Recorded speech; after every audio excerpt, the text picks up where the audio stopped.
அல்லேலூயா ஸ்தோத்திரம், அல்லேலூயா ஸ்தோத்திரம், அல்லேலூயா ஸ்தோத்திரம், அல்லேலூயா ஸ்தோத்திரம். ஜெபமனு. மகா பரிசுத்தம் நிறைந்த எங்கள் பரமபிதாவே ஸ்தோத்திரம். அப்பா பிதாவே ஸ்தோத்திரம், எங்கள் நல்ல பிதாவே ஸ்தோத்திரம். உடைய இரக்கங்களுக்காக ஸ்தோத்திரிக்கிறோம், உடைய அன்பிற்காக ஸ்தோத்திரிக்கிறோம், உடைய எல்லையில்லாத கிருபைக்காக ஸ்தோத்திரிக்கிறோம். கர்த்தர் நல்லவர், அவர் கிருபை என்றும் உள்ளது. கர்த்தர் நல்லவர், அவர் கிருபை என்றும் உள்ளது. கர்த்தர் நல்லவர், அவர் கிருபை என்றும் உள்ளது. நல்ல பிதாவே, தகுதியற்ற எங்களை ஊழியத்துக்கு அழைத்து நாள் வரைக்கும் பாதுகாக்கிற தேவனே ஸ்தோத்திரிக்கிறோம். நல்ல பிதாவே, இந்த சபை இந்நாள் வரைக்கும் நிலைநிறுத்தி பாதுகாக்கிற ஸ்தோத்திரம். எவ்வளவோ நெருக்கங்கள், சத்துருக்களுடைய சூழ்ச்சியான திட்டங்கள் எல்லாவற்றின் மத்தியிலும் இந்த ஊழியத்தை பாதுகாக்கிறீர். நல்ல பிதாவே, ஊழியக்காரர்களாகிய அடியார்களையும் பாதுகாக்கிறீர். அதற்காக உமக்கு ஸ்தோத்திரம், ஸ்தோத்திரம், ஸ்தோத்திரம். அடியார்களும் இடத்தில் எதிர்பார்க்கிறதே பெந்தெகோஸ்தே நாளிலே நீர் ஊற்றின அந்த பரிசுத்த ஆவியானுடைய வல்லமை, வழி நடத்துதல், அப்போஸ்தலர் பெற்றுக்கொண்டதான அனுபவங்கள், வரங்கள், கிருபை, தெய்வ பிரசன்னம், தேவனோடு கூட வாழக்கூடிய ஒரு வாழ்க்கை, உயிருக்கும் மேலாக இயேசுவை சிநேகித்து சாட்சி கொடுத்து கொடூரமான முறையில் மறிக்கும் போதும் கூட சந்தோஷமாக இயேசுவின் நாமத்தை உயர்த்தி ஜீவனை விட்ட அனுபவத்தை எங்களுக்கு தாரும் பரவுதா. தகுதியற்ற எங்களை தகுதிப்படுத்தும், குறைகள் நிறைந்த எங்களுடைய குறைகளை அகற்றியல், பலவீனர்களாக எங்களை பலப்படுத்தும். நல்ல பிதாவே, எங்களை எடுத்து உபயோகப்படுத்த பிடிக்கின்றோம். இந்த புது வருஷத்துல எங்களுக்கு இந்த ஊழியர் கூட்ட ஆராதனை தந்தமைக்காக ஸ்தோத்திரிக்கிறோம். இந்த வருஷத்தின் முதலை காணக்கூடிய நாங்கள் எல்லாரும் இந்த வருஷத்தின் முடிவையும் காண எங்களுக்கு உதவி செய்யும்படியாக கெஞ்சிறோம். இந்த வருஷத்திலே நாங்கள் ஒவ்வொருவரும் பழையவைகளை களைந்து முற்றிலும் புதிதாக்கப்பட்டவர்களாக இருக்க கிருபை செய்யும்படி கெஞ்சிறோம். நாங்கள் ஒவ்வொருவரும் அநேக ஆத்துமாக்களை ஆதாயப்படுத்தக்கூடியவர்களாக இந்த வருஷ முடிவிலே நான் இயேசுக்கென்று 2, நான் இயேசுக்கென்று 3, நான் இயேசுக்கென்று 5, நான் இயேசுக்கென்று 10 ஆத்துமாக்களை ஆதாயப்படுத்தினேன் என்று சொல்லத்தக்கவாறு பாடுபட கிருபை செய்தலும் பரவுதார். இந்த ஊழியர் கூட்ட ஆராதனை ஆசீர்வதித்தல், தடைகளை அகற்றியல், குற்றங்கள் குறைகளை மன்னித்து உடைய கரம் கிருபையும் பிரசனம் இருந்து வழிநடத்தும்படி கெஞ்சீர். யாவர் மேலும் கிருபையாயிரும், இரக்கமாயிரும், அன்பாயிரும், தயவாயிரும். மீட்பர் இயேசுவின் நாமத்தில் ஜெபம் கேள் எங்கள் அன்பு நிறைந்த பரமபிதாவே, ஆமென். அல்லேலூயா ஸ்தோத்திரம், அல்லேலூயா ஸ்தோத்திரம், அல்லேலூயா ஸ்தோத்திரம், அல்லேலூயா ஸ்தோத்திரம். நீதிமொழிகளின் புஸ்தகம் 11ஆம் அதிகாரம் 30வது வசனத்தின் 2வது பாகத்தை வாசிங்கள். ஆத்துமாக்களை ஆதாயப்படுத்திக் கொள்ளுகிறவன் ஞானம் உள்ளவன். பாருங்க, புது வருஷம், உங்க மனசுல ஒரு எண்ணத்தை விதைக்கணும். எப்படியாவது என் ஆத்மாவையும் காத்துக்கொண்டு ஒரு ஆத்மாவையாவது நான் தேவனுக்கு என்று 5 தாலந்து கொடுத்துருக்கிறாரு, அது இனி 5 எதிர்பார்க்கிறார். நம்மளை ரசித்த தேவன் நீ எனக்கு என்ன செய்தா என்று கேட்கும்போது, ஆண்டவரே நான் இந்த வருஷம் இந்த 2 ஆத்மாக்களை ஆதாயப்படுத்தினேன், ஆண்டவரே இந்த வருஷம் 10 ஆத்மாக்களை ஆதாயப்படுத்தினேன் என்று சொல்லி, உண்மை உத்தமமான ஊழியக்காரனே, உண்மை உத்தமமான ஊழியக்காரியே என்று அவர் உங்களை பார்த்து சொல்றதுல சந்தோஷப்படணுங்கிறதான ஒரு மனநிலையோடு போராடணும். அதுக்காகத்தான் இந்த உபதேசம். ஆத்துமாக்களை ஆதாயப்படுத்தி கொள்ளுகிறவன் ஞானம் உள்ளவன். ஆத்துமாக்களை ஆதாயப்படுத்தும். இந்த உலகத்துல ஜனங்கள் பாவத்தை நோக்கி போறாங்க, சிற்றின்பத்தை நோக்கி போறாங்க, இச்சையை நோக்கி போறாங்க. அப்போ அந்த பாவத்தில் இருந்து நீங்க திருப்பி எடுக்கணும். ஆத்துமாக்களை ஆதாயப்படுத்துறதுங்கிறது யாக்கோபு நிருபம் 5ஆம் அதிகாரம் 20வது வசனத்தின் 2வது பாகத்தை வாசிங்கள்.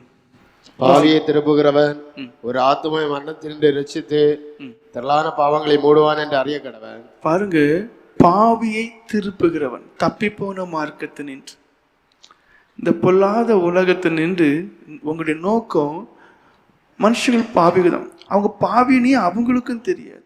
அப்போ அவங்களுக்கு உணர்த்தி அந்த தப்பிப்போன கெட்டு போனதான அவர்களை, அந்த பாவியை திருப்பக்கூடியவர்களாக இருக்கணும். நீங்கள் அவங்கள நித்திய நரகத்திலிருந்து காப்பாற்றக்கூடியவங்களாக இருக்கணும். அவங்க எப்படியாவது இயேசு கிறிஸ்துவை அறிந்து ரட்சிக்கப்படணும். அந்த விதத்தில் நீங்கள் என்ன பண்ணணும்? பிரயாசப்படணும். அதான் ஆத்துமாக்களை ஆதாயப்படுத்துது. என் ஆண்டவர் தான் சொன்னார், ஆத்துமாக்களை ஆதாயப்படுத்து சொல்லும்போது பாவியாக இருக்கிற ஒரு மனுஷனை இயேசுனிடத்தில் திருப்புறது, அந்த பாவியாக இருக்கிற மனுஷனுக்கு புது வாழ்வு இயேசுனிடத்தில் அந்த மனுஷனை கொண்டு வந்து அந்த மனுஷன் புதுப்பிக்கப்பட்டவனாய் மாற்றி புது சிருஷ்டியாக மாற்றப்பட்டு அந்த மனுஷன் இயேசுடைய சிஷ்யனாக மாற்றப்பட்ட ஒரு அனுபவத்துக்குள்ளே நீங்கள் கொண்டு வருவது தான் ஆத்துமாக்களை ஆதாயப்படுத்துது. என் ஆண்டவர் தான் சொன்னார், நீங்கள் உலகெங்கும் போய் எல்லாரையும் சீஷராக்குங்கள் என்று. இயேசு கிறிஸ்துவனுடைய கற்பனைகளை கை கொண்டு பாவம் இல்லாமல் பரிசுத்தமாக வாழக்கூடியதான ஒரு திரளான ஜனங்களை ஆயத்தப்படுத்துங்கள் என்று தான் ஆண்டவர் சொல்றார். அதான் ஆத்துமாக்களை ஆதாயப்படுத்துறது. பாவியான மனுஷனை இயேசுனிடத்தில் அழைத்து வந்து அந்த மனுஷன் பரிசுத்தமாக்கப்பட்டு பரிசுத்தவானாக காணப்படத்தக்க விதத்தில் நீங்கள் வழி நடத்தக்கூடியவர்களாக இருக்க வேண்டும். அப்படி நீங்கள் ஆத்துமாக்களை ஆதாயப்படுத்தும் போது, பாவியாகிய மனுஷனை அந்த பாவத்திலிருந்து பாவ வழியிலிருந்து மீட்டு கொண்டு வரும்போது நீங்கள் தேவனுடைய பார்வையிலே ஞானம் உள்ளவர்களாக இருக்கிறீர்கள். இவ்வளவு பிரயாசப்படுகிறீர்களே, அந்த ஞானவான்களுக்கு என்று தேவன் விசேஷமான பாக்கியத்தை வைத்திருக்கிறார். தானியேல் தீர்க்கதரிசியின் புஸ்தகம் 12:3. ஞானவான்கள் ஆகாய மண்டலத்தின் ஒளியை போலவும் அநேகரை நீதிக்குட்படுத்துகிறவர்கள் நட்சத்திரங்களைப் போலவும் என்னென்னைக்கும் உள்ள சதா காலங்களிலும் பிரகாசிப்பார்கள். உண்மையிலேயே நீங்க ஞானவான்கள்னா உங்க படிப்புல நீங்க அதை காண்பிக்கக்கூடிய, அது படிப்புல உள்ளதான அந்த ஞானத்தையும் இங்க ஆண்டவர் சொல்லல. உண்மையிலேயே நீங்க படிப்பறிவே இல்லாதவர்களா இருந்தாலும் கூட நீங்கள் ஞானவான்களா இருக்க முடியும். உங்களுடைய எளிமையான வாழ்க்கை, பரிசுத்தமான வாழ்க்கை, உங்களுடைய அன்பு நிறைந்த வாழ்க்கை, குற்றங்குறைகளற்ற வாழ்க்கை, சகிப்புத்தன்மை நிறைந்த வாழ்க்கையினால நீங்க ஆத்துமாக்களை ஆதாயப்படுத்தலாம். இந்த அக்கா மற்றவங்கள போல அல்ல, இந்த பிரசங்கர் மற்றவங்கள போல அல்ல. இவர் இயேசுவை காண்பிக்கிறார், அவருடைய அன்பை காண்பிக்கிறார், அவருடைய பொறுமையை காண்பிக்கிறார் என்று சொல்லி அந்த ஜனங்களை தேவனிடத்திலமாய் திருப்ப முடியும். ஞானவான்கள், அவர்கள் ஞானவான்கள் என்பது பட்டங்கள் படிப்பில் வரல, அவர்கள் அநேகரை நீதிக்குட்படுத்துகிறார்கள். அப்போ நீங்கள் ஆத்துமாக்களை தேவனுக்குள்ளே கொண்டு வரும்போது தான் நீங்கள் ஞானவான்களாகிறீங்க. நான் அவ்வளோ படிச்சிருக்கேன், நான் PhD படிச்சிருக்கேன், அதெல்லாம் குப்பையில் போடுங்க. உலகமும் அதில் உள்ளவர்களும் எல்லாமே ஒளிந்து போகின்றது. அந்த PhD எல்லாம் நீங்கள் சாகும்போது உங்கள் அடக்காரனோடு எல்லாம் முடிஞ்சு போகும். மக்கள் உங்களை குறித்து ஆகா ஓகோன்னு எல்லாம் சொல்லலாம், அதெல்லாம் அதோட முடிஞ்சு போகும். ஆனால் நித்திய காலம் ஒரு ஆசீர்வாதத்தை தேவன் வச்சிருக்கார். சதா காலங்களிலும் நீங்கள் ஆசீர்வதிக்கப்பட்டவங்களா இருப்பீங்க. சதா காலங்களிலும் நீங்கள் பரலோக ராஜ்யத்தில் நீங்கள் ஆத்துமாக்களை ஆதாயப்படுத்தக்கூடிய ஞானவான்களா இந்த உலகத்தில் இருந்தால் மட்டும்தான் பரலோகத்தில் நீங்கள் எப்பொழுதுமே ஜொலிக்க முடியும். பரலோகத்திலே மகிமை வித்தியாசம் உண்டு. பரலோகத்தில் இருக்கிற எல்லாருக்கும் ஒரே விதமான மகிமை இருக்காது. அப்போ இப்போ உங்கள் கையில் ஒரு வாய்ப்பை கொடுத்துருக்குறார். இப்போ இந்த உலகத்திலேயே ஒவ்வொருத்தங்களும் நான் நல்ல வித்தியாசமாக விசேஷமாக இருக்கணும்னு சொல்லி விரும்புகிறீங்க, அதுக்காக பிரயாசப்படக்கூடியவங்க இருப்பாங்க. அப்போ பரலோகத்தில் இதுவரை 60 வருஷம்தான். ஆனால் பரலோகத்தில் நித்திய நித்திய நித்திய நித்திய காலங்களாக, பரலோகத்தில் நித்திய நித்திய நித்திய காலங்களாக அந்த மகிமை உங்களை விட்டே போகாது. அப்போ அவ்வளோ மகிமையாக பிரகாசமாக நீங்கள் இருக்க வேண்டுமே ஆனால் நட்சத்திரங்களைப் போல நீங்கள் மிகவும் விசேஷமாய் பிரகாசிக்கக்கூடியவர்களாக இருக்க வேண்டுமே ஆனால் அந்த வாய்ப்பை இப்போ உங்கள் கையில் கொடுத்துருக்கார். அது வேற ஒன்றும் இல்லை. அந்த வாய்ப்பை இப்போ உங்கள் கையில் கொடுத்துருக்கிறார். நீங்கள் ஆத்மாக்களை ஆதாயப்படுத்தக்கூடியவர்களாக இருப்பீங்கன்னா அங்கே விசேஷமாக இருப்பீங்க. அங்கே வித்தியாசங்கள், அதுக்கு ஒரு வசனத்தை சொல்கிறேன். மத்தேயு சுவிசேஷம் 5:19 வாசிங்க. ஆகையால் இந்த கற்பனைகள் எல்லாவற்றிலும் சிறிதானதொன்றை ஆகிலும் மீறி அவ்விதமாய் மனுஷருக்கு போதிக்கிறவன் பரலோக ராஜ்யத்தில் எல்லாரிலும் சிறியவன் எனப்படுவான். இவைகளை கை கொண்டு போதிக்கிறவனோ பரலோக ராஜ்யத்தில் பெரியவன் எனப்படுவான். பாருங்க, பரலோக ராஜ்யத்திலே வித்தியாசங்கள் இருக்கு. அங்கே சிறியவன் என்று எண்ணப்படக்கூடியவங்க இருப்பாங்க, அங்கே பெரியவன் என்று எண்ணக்கூடியதான வித்தியாசங்கள் இருக்கு. அங்கேயே வித்தியாசங்கள் இருக்கு. நீங்க இந்த உலகத்துல எவ்வளவு பாடுபடுறீங்களோ இயேசுவின் நாமத்திற்கென்று, நீங்கள் இந்த உலகத்துல இயேசுவின் நாமத்திற்கென்று, இயேசுவின் மகிமைக்கென்று, ஆத்துமாக்களை ஆதாயப்படுத்திருக்கேன் எவ்வளவு உங்களை வெறுத்து நீங்க பாடுபடுறீங்களோ அந்த அளவுக்கு அங்க உங்களுக்கு என்ன இருக்குன்னா மகிமை இருக்கும். நீங்க நினைக்கலாம் எப்படியாவது போயிட்டா மட்டும் போதும். நீங்களே கொஞ்சம் யோசித்து பாருங்க. இல்ல நமக்கும் ஆண்டவர் ஒரு கிருபை தந்து அப்படி போயிருக்கலாமே, அந்த எண்ணம் உங்களுக்கு தானாகவே வரும். அப்போ இந்த 60 வருஷத்துலேயே உங்களுக்கு இந்த எண்ணங்கள் வருதுன்னா, இப்போ பிரயாசப்படாமல் இப்போ சோம்பேறிகளாக இருந்து இப்போ தன்னை மட்டும் காத்துக்கிட்டா போதும்னு சொல்லி நீங்கள் இருந்துக்கிட்டு அங்கே நீங்கள் போகும்போது நித்திய காலம் உங்கள் மனசில் இந்த எண்ணங்கள் உதிக்கும். ஐயோ, அவங்கள பார்க்கும்போது ரொம்ப மகிமையாக இருக்குங்க, கிரீடங்கள் இருக்குது, முத்துக்கள் நிறைய இருக்குது, என்ன பாரு அது இன்னொரு விதத்தில் இருக்குதேன்னு சொல்லி வித்தியாசங்கள் இருக்கு. பரலோக ராஜ்யத்தில் இல்லைங்கன்னு சொல்லப்பட்டு, பரலோக ராஜ்யத்தில் எல்லாரும் சிறியவன் எண்ணப்படுவான், பரலோக ராஜ்யத்தில் பெரியவன் எண்ணப்படுவான். உங்க கையில தான் அந்த வாய்ப்பு இருக்கு.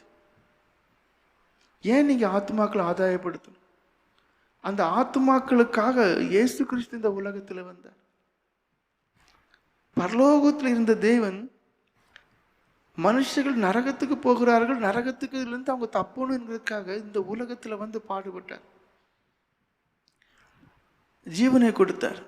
நம்மை அவருடைய ஊழியக்காரர்களாக நியமித்திருக்கிறார், அழைத்து தெரிந்து கொண்டு நியமித்திருக்கிறார். அப்போ நம்மளுடைய ஊழியக்காரருடைய பிரதான கடமையை ஆத்மாக்களை ஆதாயப்படுத்துறது. கலெக்டருக்குன்னா சில வேலைகள் இருக்கும், போலீஸ் அதிகாரிகளுக்குன்னு அவங்களுக்கு சில வேலைகள் இருக்கும், ஆர்ஐன்னா அவங்களுக்கு சில வேலைகள் இருக்கும், வில்லேஜ் ஆபீசர்னு அவங்களுக்கு சில வேலைகள் இருக்கும், ஆசிரியர்னு அவங்களுக்கு ஒரு வேலைகள் இருக்கும், கொத்தனார்னு அவருக்கு ஒரு வேலைகள் இருக்கும். அதே போல ஊழியக்காரர்கள் என்று சொல்லும் போது தேவன் ஆண்டவராக இயேசு கிறிஸ்து விட்டு சென்ற பணியை செய்யக்கூடியவர்கள் தான். அவர் ஆத்துமாக்களை ஆதாயப்படுத்தினார், அப்போஸ்தலர்கள் மக்களை ஆதாயப்படுத்தினார்கள். அப்போ அவர்கள் விட்டு சென்ற பணியை நாம் செய்வதற்காகவே தாயின் வயிற்றிலே உருவாகும் போதே நம்மளை அழைத்து, முன்குறித்து, அழைத்து, தெரிந்து கொண்டு, நியமித்து அமர்த்தியிருக்கிறார். அப்ப நம்முடைய பிரதானமான கட்டளை, பிரதானமான கடமையே என்ன? ஆத்துமாக்களை ஆதாயப்படுத்துறது. எஸ்ஐயா தீர்க்கதரிசன புஸ்தகம் 53 அதிகாரம் 11வது வசனம் வாசிங்க. தமது ஆத்ம வருத்தத்தின் பலனை கண்டு திருப்தி ஆவார். என் தாசனாகிய நீதிபரர் தம்மை பற்றின அறிவினால் அநேகரை நீதிமான்களாக்குவார், அவருடைய அக்கிரமங்களை தாமே சுமந்து கொள்வார். பாருங்கள், அவர் தமது ஆத்ம வருத்தத்தின், ஆத்துமாக்களை ஆதாயப்படுத்த வேண்டும் என்று தேவன் அடைந்த வருத்தத்திற்கு அளவே கிடையாது, தேவன் அடைந்த ஆக்கினைக்கு அளவே கிடையாது. பெருமூச்சு விட்டு அழுறாரு கெத்செமனே தோட்டத்தில், இரத்த வேர்வை, வேர்வை இரத்தமா வருது. அப்ப எந்த அளவுக்கு அவருடைய பாடுகள் இருக்குன்னு பாருங்க. முதுகெல்லாம் அதுல எப்படி எழுதி இருக்குதுன்னா, ரோமர்களுடைய சாட்டை எப்படி இருக்குமாம்னா 3 இருக்கும். இப்ப இதுல ஒரு இப்படி இருக்கும், அடுத்து 3 இருக்கு, அடுத்தது இந்த 1ல இருந்து மறுபடியும் 3 இருக்கும். 1 2 3 1 2 3 1 2 3. இந்த ஒவ்வொன்றுக்கும் கடைசிலையும் அந்த ஈய கொக்கி இருக்கும், இப்படி இருக்கும். அப்போ ஒரு அடி, இப்போ 39 அடி அவங்க கணக்கில் இருந்தா, இப்போ ஒரு அடி அடிக்கும் போது அது 9 இருக்கும். 9 அந்த ஹூக் வந்து சதையில ஆழமா பதியும். அப்படி வாங்கி அரைஞ்சிக்கிட்டு அடுத்து என்ன பண்ணுவாங்க, பிடிச்சி தென்னி இழுப்பாங்க. அப்போ அது எந்த அளவுக்கு கிழிச்சிட்டு வரணும்னு பாருங்க.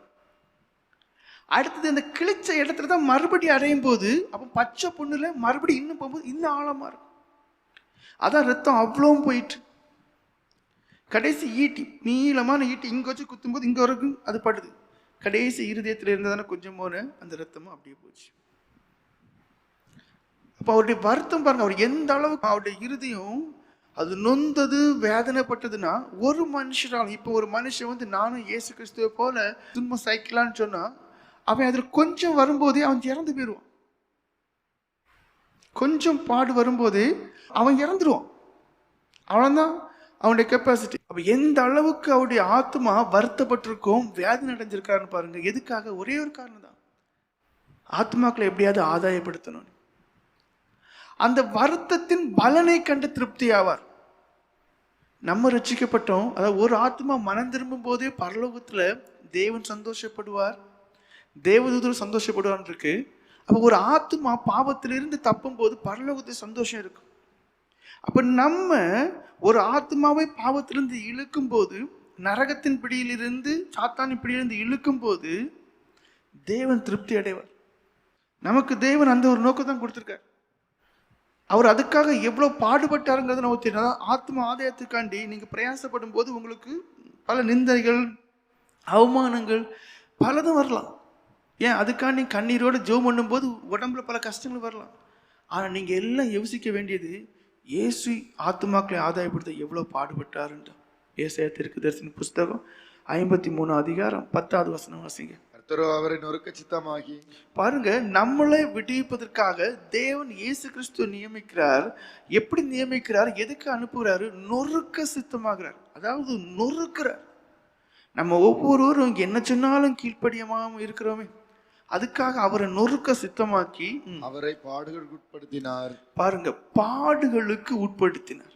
ஏசாயா 53:5 வாசிங்க. நம்முடைய மீறுதல்கள் நிமித்தம் அவர் காயப்பட்டு நம்முடைய அக்கிரமங்களின் நிமித்தம் அவர் நொறுக்கப்பட்டார். பாருங்க, நம்முடைய, அதாவது ஆத்மா வருத்தம்னு சொல்லும் போது அதனுடைய வேதனை, பெண்களுடைய பிரசவ வேதனை படும்போது அவங்க பாருங்க கொஞ்சம் நல்ல வலி, அது நார்மலா உள்ளது. ஒரு குழந்தைய பெற்றெடுக்கும் போது அதெல்லாம் மறந்துடுவாங்கன்னு சொல்லுவாங்க.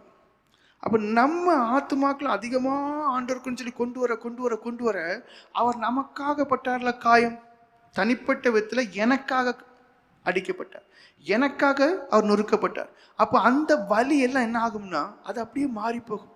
அந்த எண்ணமே இருக்காது, நான் அவனுக்காண்டி ரத்தம் சிந்தினேன், அவனுக்காண்டி அடிக்கப்பட்டேன், ஆனா அவன் இப்ப நன்றி உணர்வுலாம் என்ன செய்யறான், ஆத்மாக்களை ஆதாயப்படுறதுக்காண்டி பிரயாசப்படுறேன்னு சொல்லி என் நிமித்தம் உள்ளதான அந்த மன கஷ்டம் எல்லாம் மாறி போகும். அவர் திருப்தி அடைவார். உனக்காக நான் ரத்தம் சிந்தது நிமித்தம் சந்தோஷப்படுறேன், உனக்காக நான் அடிக்கப்பட்ட நிமித்தம் சந்தோஷப்படுறேன்னு சொல்லுவார். அந்த இடத்துக்கு தான் நீங்க வரணும். லூக்கா எழுதின சுவிசேஷம் 22 அதிகாரம் 44 வசனம் வாசிங்க.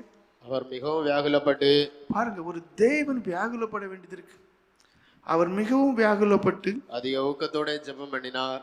அவருடைய வேர்வை ரத்தத்தின் பெருந்துளிகளாய் தரையில விழுந்தது. பாருங்க அந்த வேதனையுடைய அளவை பாருங்க.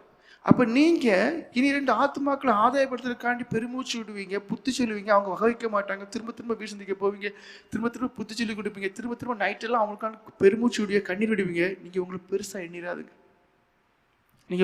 எண்ணிராதுங்க.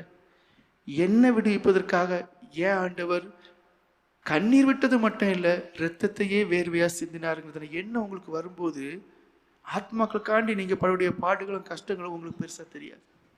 ஏசாயா தீர்க்கதரிசியின் புஸ்தகம் 52:14 வாசிங்க. மனுஷரை பார்க்கிலும் அவருடைய முக பார்வையும், மனுபுத்திரரை பார்க்கிலும் அவருடைய ரூபமும் இவ்வளவு அந்த கீடு அடைந்தபடியினாலே அவரை கண்ட அநேகர் பிரமிப்படைந்தார்கள். அதாவது பாருங்க, அந்த ரூபம் அப்படியே மாறுது. ஏன்னா எல்லாம் பொத்து பாயுது. அந்த முள்ளு உள்ள ஆழமா இறங்கும் போது இங்கெல்லாம் ரத்தமா வடியும். தாட ரோமத்தை பிடுங்குறாங்க, கண்கள் அடிக்கிறாங்க, முகத்துல அடிக்கிறாங்க.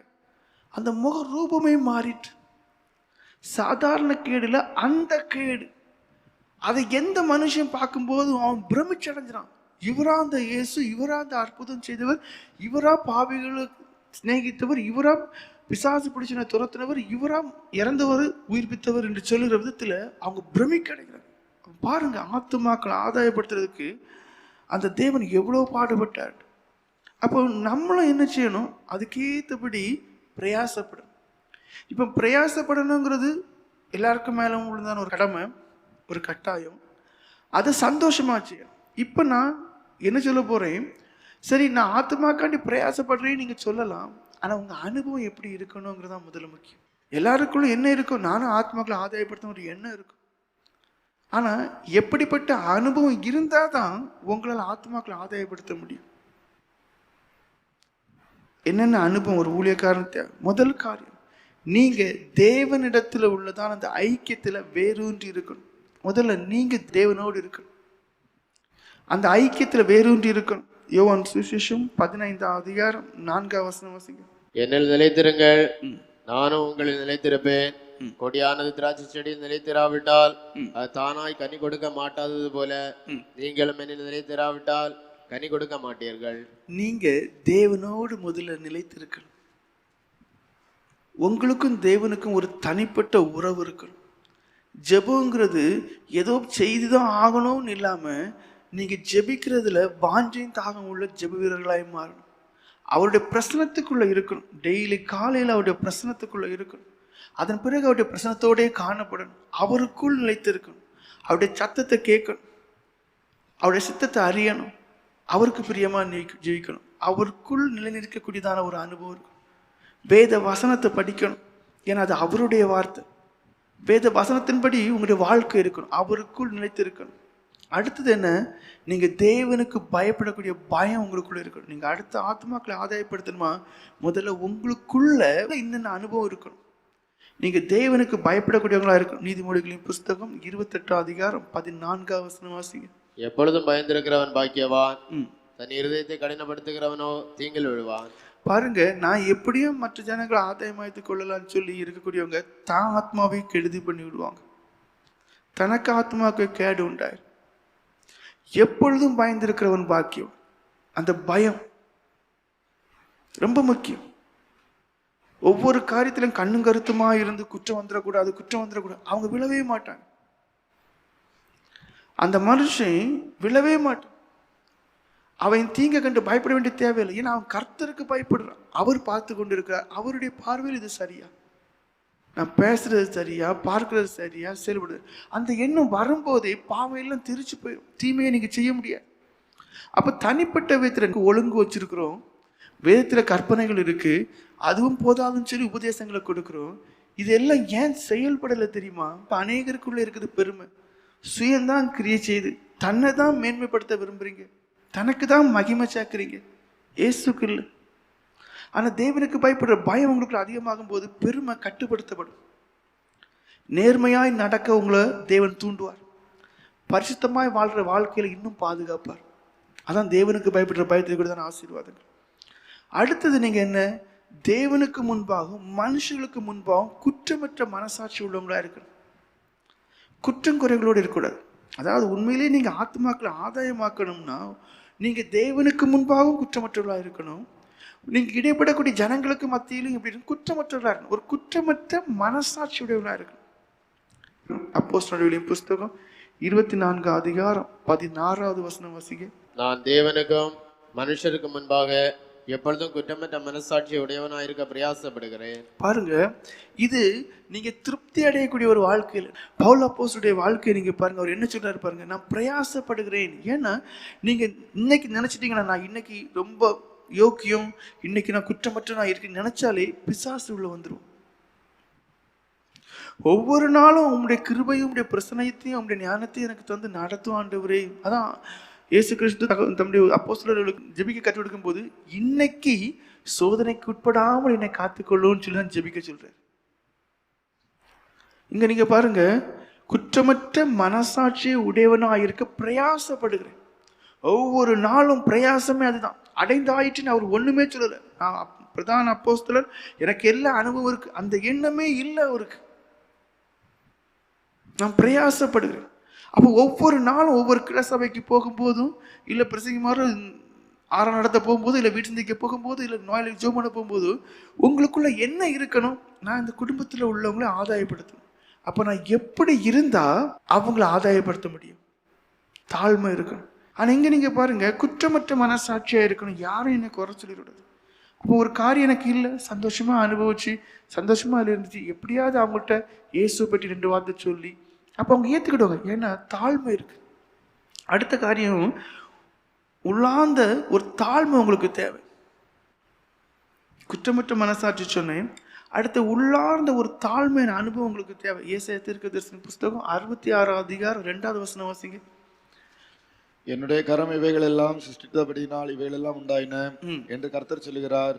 ஆனாலும் சிறுமைப்பட்டு ஆவியில் நொறுங்குண்டு என் வசனத்துக்கு நடுங்குகிறவனையே நோக்கி பார்ப்பேன். பாருங்க, என்னில் நிலைத்திருந்தாதான் நீங்க கனி கொடுக்க முடியும் இருக்கு. அப்போ உங்களுக்குள்ள ஒரு தாழ்மையான ஒரு மனநிலை, உங்களுக்குள்ள ஒரு மென்மையான இருதயம், உடைந்த இருதயம், மக்களை பார்க்கும்போது உங்கள் இருதயம் உடைந்து கண்ணீர் வரணும். அவங்களோட கஷ்டப்படுறதை பார்த்து உங்களுக்கு இருதயம் உடையணும். வேத வசனத்துக்கு நடுங்கக்கூடிய ஒரு தன்மை இருக்கணும். எப்பொழுதும் பயப்படுறோம் பார்க்க வேண்டியிருக்கு. அப்போ நானும் அப்படி தான் இருக்கணும். இரக்கம் உள்ளவர்கள் பாக்கியவான்கள் என்று இருக்குது. அப்போ நான் இரக்க குணம் உள்ளவனாக இருக்கணும். சாந்த குணம் உள்ளவர்கள் பாக்கியவான்கள் இருக்குது. நான் சாந்த குணம் உள்ளவனாக இருக்கணும்.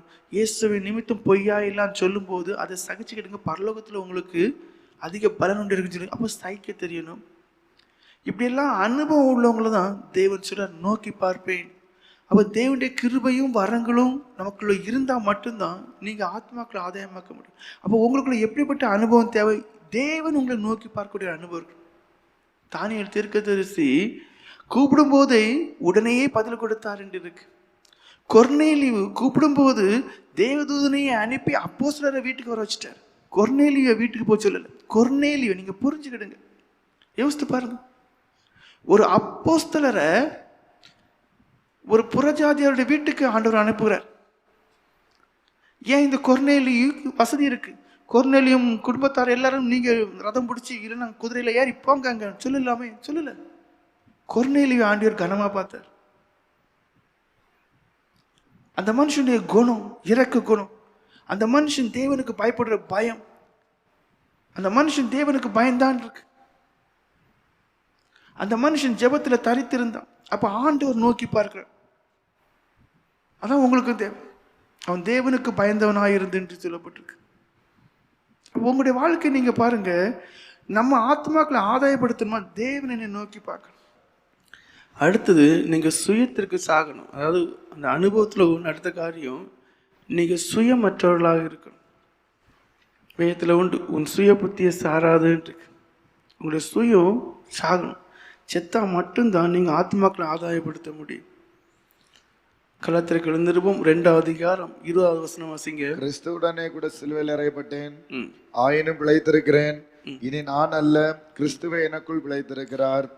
பாருங்க, அதாவது உங்களை நீங்க சிலுவையில் அறையணும்.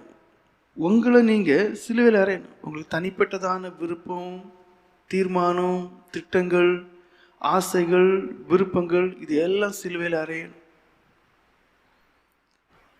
இதுக்கெல்லாம் காரணம் உங்க சுய புத்தி. அந்த சுய புத்தியை சாராதுங்க. அது உங்களுக்கு இதமா இருக்கும், ஆனால் அது சாத்தானுடைய புத்தி. நீங்க தேவனிடத்துல சாரும்போது தான் உங்களை நீங்க சிலுவையில் அறைய முடியும். நீங்க தனிப்பட்டதான உங்களுடைய மகிமைக்கு நீங்க மரணத்தை கொடுக்கணும். சுயம் எப்போ சாகும் தெரியுமா?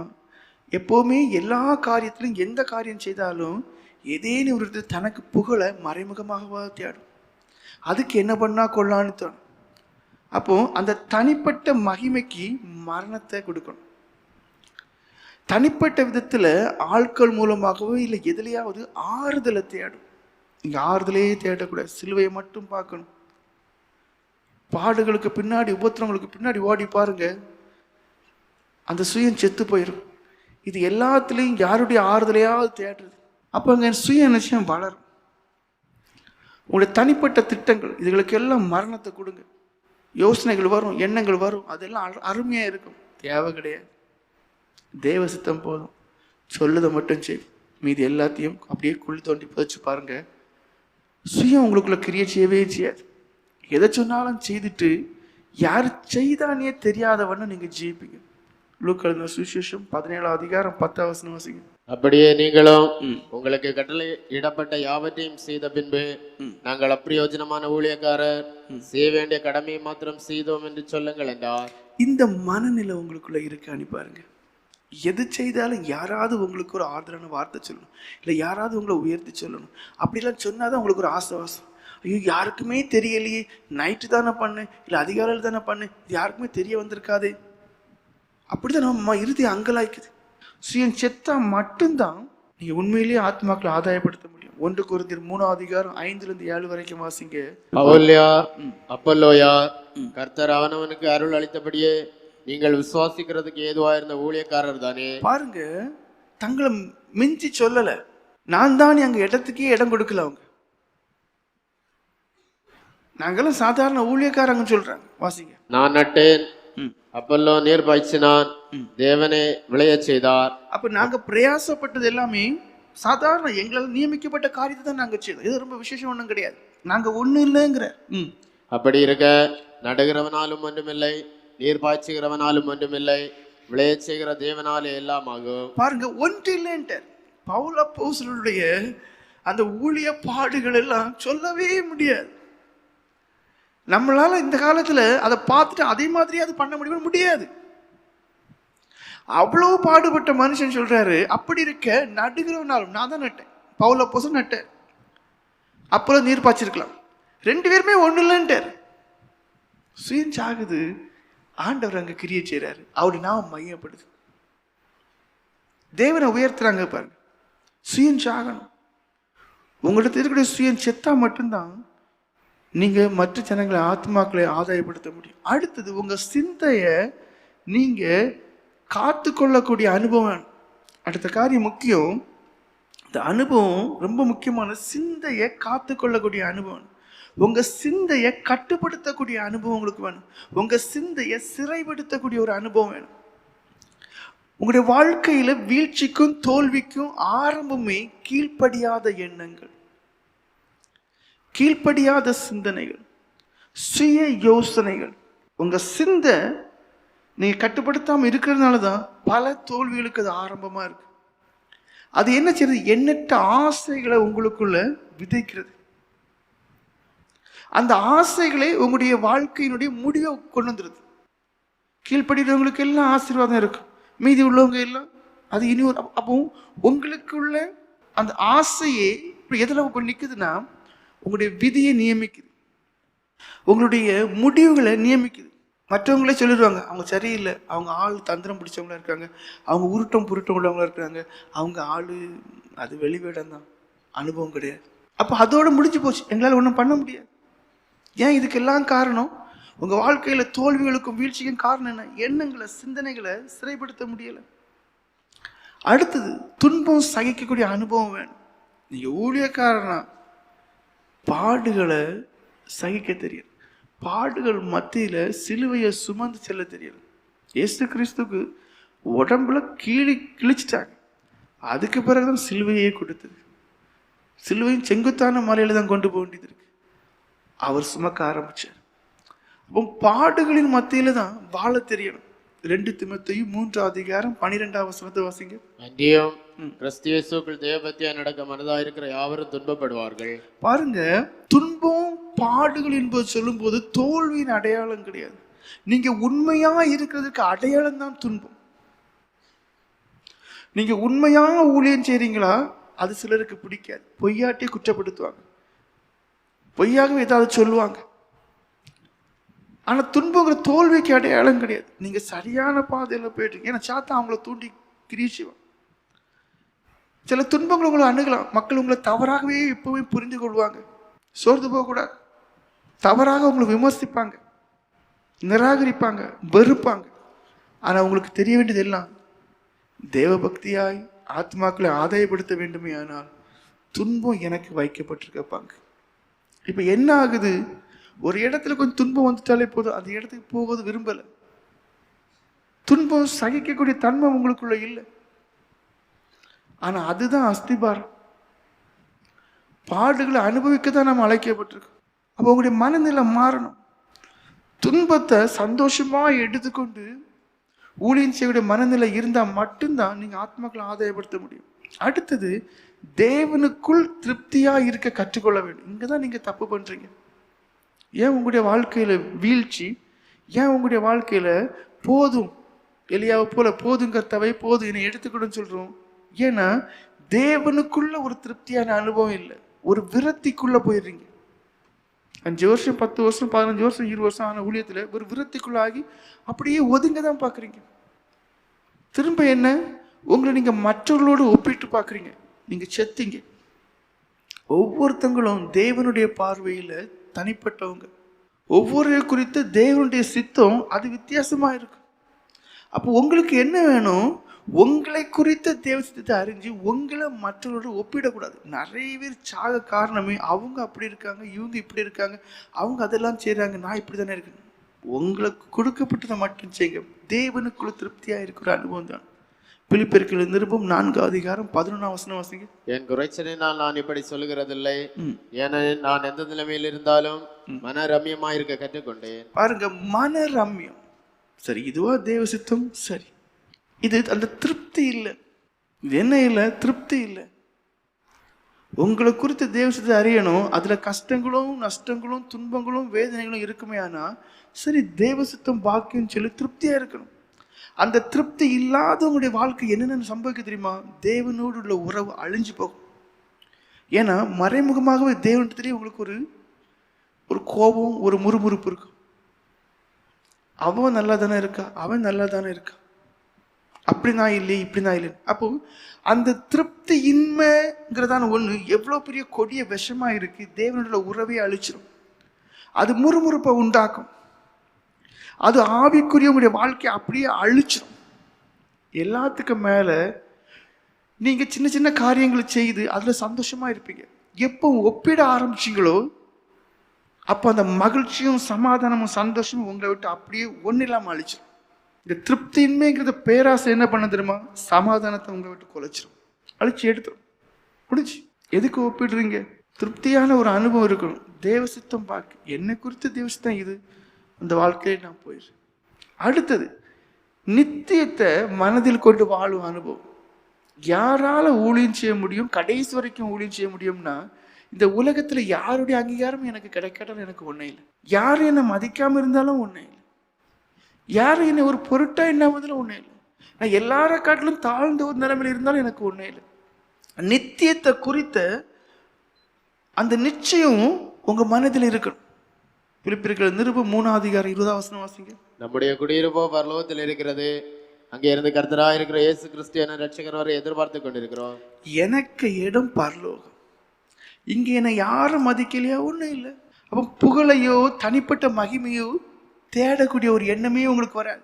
வந்தனம் தரலையா? போ. நல்லது பண்ணியும் கெட்ட பேரா இருந்துட்டு போட்டு. அப்போ அவங்க வாழ்க்கையில வீழ்ச்சி வராது, ஊழியத்துல தடை வராது. அவங்க ஓடிட்டே இருப்பாங்க. அவங்கள பார்த்தா உங்களுக்கு ஆச்சரியமா இருக்கு. ஏன் இவன் ஓடிட்டே இருக்கான்? காரணம், நித்தியத்தை குறித்த நம்பிக்கை அவங்களுக்குள்ள இருக்கு. பரலோகத்துல பொக்கிஷம் சேர்க்கணுங்கிறதான ஒரே எண்ணம் தான் அவங்களுக்குள்ள இருக்கு. நித்தியத்துல எனக்கு வெகுமதி கிடைக்குங்கிற நம்பிக்கையும் அவங்களுக்கு உண்டு. அதான் முக்கியம். நித்தியம்ங்கிறத ஒரு நம்பிக்கை. அந்த நித்தியத்துல எனக்கு என்ன கிடைக்கும், வெகுமதி கிடைக்குங்கிறதான ஒரு நம்பிக்கை. அது பவுல் அப்போஸ்தலன் இருந்துச்சு. 2 தீமோத்தேயு 4:8 வாசிங்க. இது முதல் நீதியின் கிரீடம் எனக்காக வைக்கப்பட்டிருக்கிறது. நீதியுள்ள நியாயாதிபதியாகிய கர்த்தர் அந்நாளிலே அதை எனக்கு தந்தருளுவார். எனக்கு மாத்திரமல்ல, அவர் பிரசன்னமாவதிலே விரும்ப யாவருக்கும் அதை தந்தருளுவார். பவுல் அப்போஸ்தலர், நான் உங்களை அளவுக்கு அதிகமா அன்பு செய்கிறேன், ஆனா உங்களாலே குறைவாக அன்பு கூறப்படுகிறேன்னு சொன்னார். ஆனா அதனால ஊழியம் பண்ணாம இருந்தாரா? நீங்களை அன்பு கூர்ந்தாலும் சரி, இல்ல முன்னாடி நல்லவங்க போல பேசிட்டு பின்னாடி குத்தினாலும் ஒண்ணு இல்லை. நான் ஓடிட்டே இருப்பேன், நான் உழைச்சிட்டே இருப்பேன், நான் பாடுபட்டுட்டே இருப்பேன். காரணம் ஒண்ணுதான், நான் நித்தியத்தை நம்புறேன். நான் எதை நம்புறேன்? நான் பரலோகத்தை நம்புறேன். பரலோகத்துல பொக்கிஷங்களை சேர்த்து வைக்கிறத நான் நம்புறேன். நான் சேர்த்து வச்சிருக்கிறேன். அங்க எனக்கு என்ன இருக்கு? கிரீடம் இருக்கு. அதை என் தேவன் எனக்கு தருவார். அதான் முக்கியம். என் பேரை சொல்லி கூப்பிட்டு எனக்கு நீதியின் கிரீடத்தை தருவார். யாருக்குமே தெரியாத பேரை குறிப்பார். அவ பாருங்க, அந்த நம்பிக்கை உங்களுக்குள்ள இருக்க இல்ல. இங்க உங்களை எல்லாரும் மகிமைப்படுத்தணும், இங்க உங்களை எல்லாரும் ஆகவோ. உங்க நிலைமையில நீங்க யோசித்து பாருங்க. உங்க நோக்கம் ஃபுல்லா நித்தியமா இருக்கணும். அங்க அவர் இந்த உலகத்துல என்ன யாரும் சொல்லிட்டு போட்டு, எனக்கு மேல ஒரு இடம் வேணும், மேல பொக்கிஷத்தை சேர்க்கணும். அங்க என்னை கூப்பிட்டு எனக்கு அவர் என்ன பண்ணணும்? நீதியின் கிரீடத்தை தரணும். அதான் உங்களுடைய இருக்கணும். நீங்க அந்த அளவுக்கு அந்த நித்தியத்தை குறித்தும் நித்தியத்துல எனக்கு பொக்கிஷம் கிடைக்கும் சொல்லி நீங்க நம்புனா மட்டும்தான் இங்க உங்களுக்கு எதுவுமே கிடைக்காட்டாலும், யாரும் உங்களை அங்கீகரிக்காட்டா கூட அது உங்களுக்கு பெருசாகவே தெரியாது. அப்ப கிட்டத்தட்ட 10 காரியத்தை சொல்லியிருப்பேன். இவ்வளவு அனுபவங்கள் ஒரு மனுஷனுக்கு தேவை இருந்தால் தான் அந்த வண்டி ஓடிட்டே இருக்கும். அடுத்தது, ஆத்மாக்களை அறுவடை செய்யணும்னா என்ன செய்யணும்? இப்போ தனிப்பட்ட விதத்துல தான் உங்களுடைய அனுபவத்தை சொன்னேன். அடுத்து பொதுவாக நீங்க என்ன பண்ணணும்? முதல் காரியம், இருதயத்துல ஆத்மாக்களை குறித்த பாரம் உடையவளா இருக்கணும். உண்மையிலே நீங்க ஆத்மாக்களை ஆதாயப்படணுமா? முதல் காரியம், உங்க இருதயத்துல ஆத்மா பாரம் இருக்கணும். ரோமர்கள் நிருபம் 9:1-2 வாசிங்க. எனக்கு மிகுந்த துக்கம், இடைவிடாத மனவேதனை உண்டாயிருக்கிறது. பாருங்க, எனக்கு மிகுந்த துக்கம். அதாவது என்னுடைய காரியங்களை குறித்த துக்கம் எனக்கு இல்லை. என்னுடைய காரியங்களை குறித்த துக்கம் எனக்கு இல்லை. நாளைக்கு என்ன சம்பவிக்குமோ அது எனக்கு தெரியாது. யார் பிடிச்சி அடிக்கிறாங்க, யார் பிடிச்சி சிறையில் போடுறாங்கன்னு தெரியாது. ஆனால் எனக்கு மிகுந்த துக்கமும் மனவேதனையும் இருக்கு. எதனால? இந்த ஜனங்கள் கெட்டு போறாங்களே, இந்த ஜனங்கள் நரகத்துக்கு போறாங்களே, சத்தியத்தை விசுவாசிக்கலையே. நான் சொல்லுகிறது பொய்யல்ல. பாருங்க, அவர் சொல்றாரு, நாங்க சொல்றது பொய் இல்ல, கிறிஸ்துக்கள் உண்மையை சொல்லுகிறேன் என்று பரிசுத்த ஆவிக்குள் என் மனசாட்சி எனக்கு சாட்சியா இருக்கிறது. என் இருதயம் தேவனுக்கு தெரியும், என் மனசாட்சி தேவனுக்கு தெரியும். அதை வெளியரங்கமா காட்ட முடியாது. ஆனா எங்க ஜெபத்துல அது தெரியும், எங்களுடைய ஜீவியத்துல அது தெரியும், எங்களுடைய பிரசங்கத்துல அது தெரியும், எங்களுடைய வாழ்க்கையில தெரியும். ஒரு ஆத்ம பாரம் உங்களுக்குள்ள இருக்கணும். தொலைந்து போன ஆத்மா அவங்களை குறித்து தான் ஒரு கவலை பாரம் இருக்கணும். அவங்களுக்காக கண்ணீரோடு ஜெபிக்க தெரியணும். அவங்கள பார்க்கும்போது அந்த உணர்வோடே அவங்களிடத்துல பேச தெரியணும், பழக தெரியணும், அந்த ஒரு பாரத்தோட பிரசங்கம் பண்ண தெரியணும். அடுத்தது பாருங்க, பிரசங்கம் பண்ணதற்கு முன்பாகவும் சரி, ஆத்மாக்களை ஆதாயப்படுத்துறதுக்கு முன்பாகவும் சரி, நீங்க ஜெபிக்கக்கூடியவங்களா இருக்கணும். மத்தேயு சுவிசேஷம் 9:38 வாசிங்க. ஆதலால் அறுப்புக்கு எஜமான் தமது அறுப்புக்கு வேலையாட்களை அனுப்பும்படி அவரை வேண்டிக் கொள்ளுங்கள் என்றார். பாருங்க, நீங்க ஜெபிக்க வேண்டும். ஏன்னா சுயமா இனிமே உங்களால பண்ண முடியாது. ஏன்னா மனுஷனுடைய தன்மையே தன்மை, பாவத்தை தான் அவங்க விரும்புவாங்க. அப்ப அந்த மனுஷனை ஆண்டவருக்குள்ள கொண்டு வரணும்னா, பரிசுத்தமா நடக்கணும்னா, முதல்ல ஜெபம் தேவை. நீங்க வேண்டிக் கொள்ளணும், நீங்க ஜெபிக்கணும். ஆண்டவரே, நான் இந்த இடத்துக்கு போறேன், 1 மாதம் தங்க போறேன், இல்ல 1 வாரம் தங்க போறேன், இல்ல 2 வாரம் தங்க போறேன். ஆண்டவரே, நீர் என் கூட இருந்து கிரியை செய்யணும். ஆண்டவரே, முதல்ல ஆத்ம பாரம் வேணும்னு சொன்னேன். திரும்ப ஜெபிக்கிறவங்களா இருக்கணும், ஆத்மாக்களுக்காண்டி ஜெபிக்கிறவங்களா இருக்கணும். ஜெபம்தான் ஆத்மாக்களை ஆதாயப்படுத்தக்கூடியதான ஒரு முக்கியமான ஒரு திறவுகோல். ஜெபம் என்ன செய்யும்? நீங்க அவங்களுக்கான ஜெபிக்க ஜெபிக்க ஜெபிக்க அந்த கடின இருதயம் மென்மையாக்கப்படும். மனம் திரும்பவே தோணாத அந்த இருதயம் இயேசு போதும்னு சொல்லும். சிற்றின்பத்தையே விரும்பக்கூடிய இருதயம் இயேசு போதும்னு சொல்லும். அந்த ஜெபம் தான் பூட்டப்பட்டு அந்த கதவுகளை திறக்கும். ஆண்டவருக்குன்னு சொல்லி இடமே இல்லாத அந்த இருதயம் அப்படியே திறக்கும். அந்த ஜெபம் தான் உணர்வை கொடுத்து மனம் திரும்ப வைக்கும். அப்போ வேண்டிக் கொள்ளுங்கள் என்று சொல்லப்பட்டிருக்கிறது போல நீங்க ஜெபிக்கிறவங்களாக இருக்க. அடுத்தது, உங்களுடைய உபதேசத்தின் படியும் உங்க உபதேசத்தை குறித்து நீங்க எச்சரிக்கையா இருக்கும். ஆத்ம பாரம் தேவை, ஜெபிக்கிற ஜெபம் தேவை. அடுத்தது முக்கியமா, உங்களை குறித்தும் உங்களுடைய உபதேசத்தை குறித்தும் ஒரு எச்சரிக்கையான ஒரு வாழ்க்கை உங்களுக்கு தேவை. உங்களை குறித்தும் உங்களுடைய உபதேசத்தை குறித்தும், அதாவது என் உபதேசத்தின்படி என் வாழ்க்கை இருக்கணும், அது முக்கியம். 1 தீமோத்தேயு 4:16 வாசிங்க. உன்னை குறித்தும் உபதேசத்தை குறித்தும் எச்சரிக்கையாயிரு, இவைகளை நிலை கொண்டிரு. இப்படி செய்வாயானால் உன்னையும் உன் உபதேசத்தை கேட்பவர்களையும் ரட்சித்துக் கொள்வாய். பாருங்க, இப்பதான் நம்ம ரட்சிக்க முடியும்னா, எனக்கு என்ன குறித்த அறிவு எனக்கு வேணும். அந்த அறிவின்படி என்னுடைய உபதேசத்தின் நான் பிரசங்கத்தின்படியும் என் வாழ்க்கை கரெக்டா இருக்குன்னு நான் பார்க்கணும். உன்னையும் உன் உபதேசத்தையும் கேட்பவர்களையும் அப்பந்தான் நீங்க ரட்சித்துக் கொள்ள முடியும்.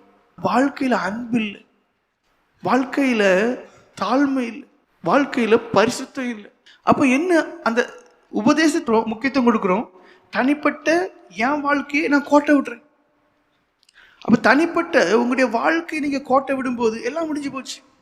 1 கொரிந்தியர் 9:27 மற்றவர்களுக்கு பிரசங்கம் பண்ணுகிறேன் நான் தானே, ஆகாதவனாய் போகாதபடிக்கு என் சரீரத்தை ஒடுக்கி கீழ்படுத்துகிறேன். பாருங்க, உங்களுக்கு எப்பவுமே தெரியணும், ஜனங்கள் உங்களையும் பார்ப்பாங்க, உங்க உபதேசத்தையும் பார்ப்பாங்க. அது ரெண்டும் கரெக்டா போகும். அப்பந்தான் நீங்க ஆத்மாக்களை ஆதாயப்படுத்தும். அப்ப அதுக்கு தடையா உங்க ஜீவன் சரியில்லையா, அந்த சரீரத்தை ஒடுக்க தெரியணும். இப்ப ஆண்டவர் கிரியை செய்யணும், ஆண்டவர்களுக்கு ஆசீர்வாதம் தரணும்னா தாழ்மை அவசியம். தாழ்மை உள்ளவங்க தான் கிருபை தருவேன் இருக்கு. அப்போ உங்களால் தாழ்த்த முடியலையா, உபவாசம் இருங்க. உபவாசத்துக்கு இன்னொரு பேர் ஆத்மாவை தாழ்மைப்படுத்துது. வேதத்தில் தெளிவார், உபவாசம் சொன்னது ஆத்மாவை தாழ்மைப்படுத்துவது. அப்போ உங்களை நீங்க ஒடுக்கி தான் ஆகணும். அப்படி ஆக்கி உங்களுடைய உபதேசத்தின் படி உங்களுடைய ஜீவன் இருந்தா நீங்க ஆத்மாக்களை ஆதாயப்படுத்தலாம். அடுத்த காரியம், நீங்கள் ஆத்மாக்களை ஆதாயப்படுத்த வேண்டிய சுவிசேஷமானது உங்களை குறித்து இருக்கக்கூடாது. சுவிசேஷம் இயேசுவை மையப்படுத்தி இருக்கணும். உங்க சுவிசேஷம் இயேசுவை தான் மையப்படுத்தணும், உங்களை குறித்து இருக்கக்கூடாது. உங்களை தனிப்பட்ட மேன்மையும் மகிமையும் குறித்து சொல்லக்கூடியதாக இருக்கக்கூடாது. அதுல இயேசுவையே மையப்படுத்தி இருக்கணும். 2 கொரிந்தியர் 4:5 வாசிங்க. நாங்கள் எங்களை பிரசங்கியாமல் கிறிஸ்து இயேசுவை கர்த்தர் என்றும் எங்களையோ இயேசுவை நிமித்தம் உங்கள் ஊழியக்காரர் என்றும் பிரசங்கிக்கிறோம். பாருங்க, உங்களுடைய பிரசங்கம், அதாவது உங்க நோக்கமே எப்படி இருக்கணும், இயேசுவை நான் சொல்லி கொடுக்கணும். என் சுவிசேஷம் கேட்க யாராவது வராங்களா, அவங்க இயேசுவை அறிஞ்சு கொடுக்கணும். இயேசு இடத்துல இன்னும் வளரணும், இன்னும் பெருகணும்.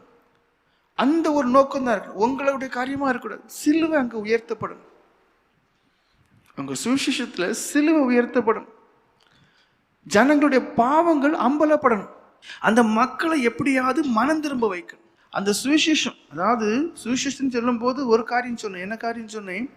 அது இயேசு கிறிஸ்துவ மையப்படுத்தக்கூடியதா இருக்கணும். அடுத்தது அதே சுவிசேஷம் எப்படியா இருக்கணும்? அந்த மக்களை மனம் திரும்பத்தக்கவாறு முடிவெடுக்க வைக்கணும். அந்த சுவிசேஷத்துல 2 நோக்கம் இருக்கு. இயேசுவை மட்டும் சொல்லிட்டு போயிடவும் கூடாது. சுவிசேஷத்துல முடிவு எப்படி இருக்கணும்? அந்த மக்களாகவே மனப்பூர்வமாக தீர்மானம் எடுத்து மனம் திரும்பத்தக்கவாறு உங்க சுவிசேஷம் அமையணும். ஏன்னா ரட்சிப்பு என்கிறது தாமதிக்கக்கூடியதான ஒரு காரியம் அல்ல. மனம் திரும்புதல் என்கிறது தாமதிக்கக்கூடிய காரியம் அல்ல. இப்பொழுதே மனம் திரும்ப வேண்டும் என்று சொல்லப்பட்டிருக்கு. இப்பொழுதே இதுவே ரட்சணை நாள் என்று சொல்லப்பட்டிருக்கு. அப்போ உங்களுடைய சுவிசேஷம் இயேசுவை குறித்து சொன்னாலும் அந்த ஜனங்களை தீவிரப்படுத்தாமல் இருக்குமே, ஆனால் என்ன ஆகி போகும்னா அந்த சுவிசேஷம் பலனற்று போகும். அதனால உங்களுடைய ஒவ்வொரு சுவிசேஷம் கடைசியில அந்த மனம் திரும்புதலுக்கு நேராக கொண்டு வரணும், ரட்சிப்புக்கு ஏதுவாக கொண்டு வரணும். ஆனா கடைசி நீங்க அவங்களை தீவிரப்படுத்தும். உங்க சுவிசேஷம் எப்படிதான் இருக்கணும்? இந்த ஜனங்களை அதை உடனே மனம் திரும்ப வைக்கணும். ஒரு சுவிசேஷம் தாமதிக்கிற விதத்துல இருக்குமே, ஆனா அந்த ஜனங்கள் அப்படியே குளிர்ந்து அனுபவம் இல்லாம அப்படியே போயிடுவாங்க. உடனே முடிவெடுக்கத்தக்கவாறு அந்த நேரத்தில் அந்த சுவிசேஷம் கேட்டு அந்த ஒரு முடிவு எடுக்கத்தக்கவாறு நீங்க இந்த உங்க சுவிசேஷம் தூண்டத்தக்கவாறு இருக்கணும். அடுத்தது உங்களுடைய வாழ்க்கை ஆவியானவரை முழுமையாய் சார்ந்திருக்கணும். நீங்க ஆத்மாக்களை ஆதாயப்படுத்தணும்னா நீங்க ஆவியானவரை சார்ந்திருக்கணும். சகரியா தீர்க்கதரிசன புஸ்தகம் 4வது அதிகாரம் 6வது வசனம் வாசிங்க. பொழுதவர் செருபாபேலுக்கு சொல்லப்படுகிற கர்த்தருடைய வார்த்தை என்னவென்றால், பலத்தினாலும் அல்ல பராக்கிரமத்தினாலும் அல்ல என்னுடைய ஆவியினாலே ஆகும் என்று சேனைகளின் கர்த்தர் சொல்லுகிறார். பாருங்க, ஒரு ஆத்மாவை ஆதாயப்படுத்தணும்னா அது முழுக்க முழுக்க ஆவியானவர்கள் தான் கூடும். ஆவி எங்கேயோ அங்கே விடுதலை உண்டு என்று சொல்லப்பட்டு, அப்ப நம்ம எவ்வளவுதான் பிரயாசப்பட்டாலும் நம்ம கூட ஆவியானவர் இருக்கணும். அந்த ஆவியானவர் நம்ம கூட இருந்து கிரியை செய்யணும். அப்ப நம்ம ஆத்மாக்களை ஆதாயப்படுத்துற அந்த இடத்துல மட்டும் ஆண்டவரே என் கூட ஆண்டவரே என் கூட இருக்க மாட்டார். இப்போ தெரு ஊழியமோ இல்லை சுவிசேஷ ஊழியமோ ஒரு வாரம் இல்லை ஒரு 2 மணிக்கு பிரசங்கம் பண்ணுறோம், இதுல என் கூட இருந்துச்சுன்னா இருக்க மாட்டார். அப்போ ஆவியானவர் எப்பவும் நம்ம கூட இருக்க தக்கவாறு நம்முடைய வாழ்க்கையில முழுவதும் அவருடைய உணர்த்துதலுக்கும் அவருடைய ஏவுதலுக்கும் அவருடைய சகலத்திற்கும் நம்ம கீழ்ப்படிஞ்சு பிரியப்படுத்தி போய் பாருங்க. அப்போ இந்த சபை ஆராதனைகள்ல இல்லை அந்த ஆராதனைகள்ல அவர் கிரியை செய்வார். ஏன்னா அவருடைய ஆவியினுடைய அந்த துணை நமக்கு இல்லாம ஒரு ஆத்மாக்களையும் ஆதாயப்படுத்த முடியாது. ஆவியானவர் கிரியை செய்தா மட்டும்தான் அந்த இருதயம் திறக்கப்படும், குற்ற உணர்வு அடைவாங்க, மனம் திரும்புவாங்க, ரட்சிக்கப்படுவாங்க. ஒரு புதிய வாழ்க்கையை கொடுக்கறதே அது ஆவியானவர் தான். அப்ப நீங்க முதல்லயே அவரை சார்ந்து போகும்போது அவர் உங்க கூட இருந்து எந்தெந்த இடத்துல கிரியை செய்யணுமோ அந்த ஆராதனை இடத்துல கிரியை செய்வார். அப்ப நீங்க முதல்ல ஆவியாண்ட கிரியைக்கு இடம் கொடுக்கணும்.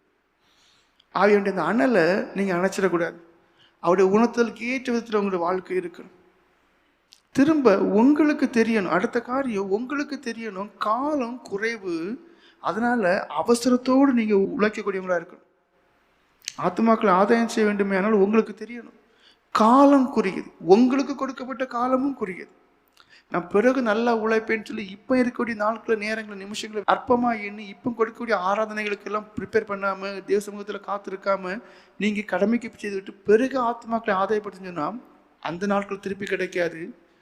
ஒவ்வொரு நாளும் எத்தனையோ ஆத்மாக்கள் நஷ்டப்பட்டு போகிறாங்க, அவங்கள மறுபடியும் ஆண்டவர்களை கொண்டு வரவும் முடியாது. அப்போ காலம் குறுகியது.